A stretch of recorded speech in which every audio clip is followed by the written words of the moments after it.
Hi, in this video, I will introduce you to level of detail, otherwise known as LOD. LOD is the decreasing of a model's complexity as it moves away from the camera. By adding this to your model, it reduces the load on render hardware, which makes it possible for more models to be rendered on screen at the same time. You will notice that the LOD feature in SpeedTree version 8 is very different from the feature in SpeedTree version 7. Now, as I was showing you earlier, you can use the LOD control bar over here to either scroll up or down through your LOD levels. Or you can just right-click and switch to the screen area, which changes the LOD levels as you move the camera nearer or further away from your model.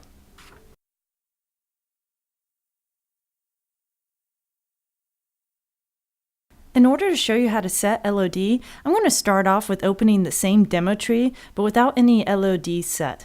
The main LOD settings are found under the Global Properties, under the Dynamic LOD group. To enable LOD, you just need to click on the Enable checkbox. There is a number property right under Enable. This controls how many LOD levels you have on your model. Something to remember is that the actual lowest LOD will be the billboard, with an image of your mesh asset at its lowest LOD. With these curves, you can control the reduction over the course of the tree's total LOD transition. You have 4 curves that allow you to control the reduction of the different geometry types, such as branches, leaves, decorations, and fronds. I'm just going to quickly edit these.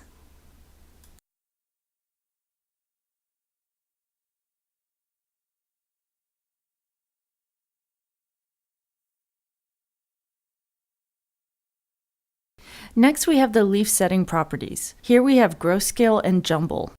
Growth scale controls the size amount the remaining leaves grow,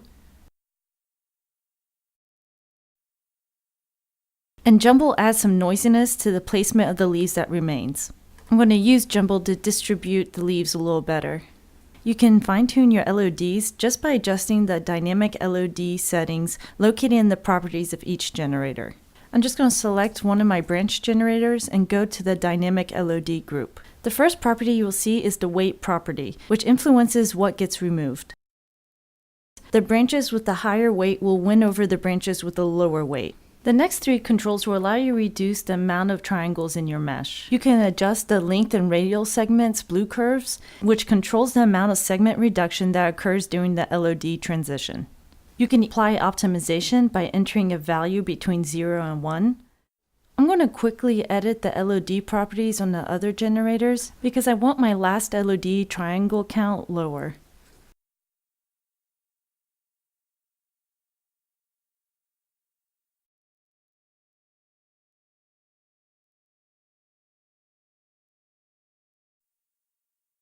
Most importantly, if you're using a mesh in your model, you want to make sure you set it to switch to lower poly meshes during the LOD transition. So you just go to the Meshes tab, find your mesh. As you can see, here's my leaf mesh, and I have a high, medium, and low mesh made.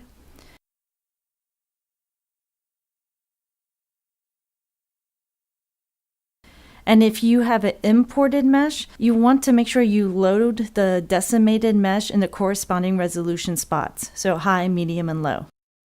Now, in order for the mesh LOD to change, you need to go to your generator dynamic LOD group, and you need to edit the mesh index blue curve. The curve controls which mesh LOD is used for each state. The left side corresponds with the highest LOD, and the right side to the lowest. You'll notice that the meshes will switch accordingly when I'm scrolling through the LOD and the LOD control bar.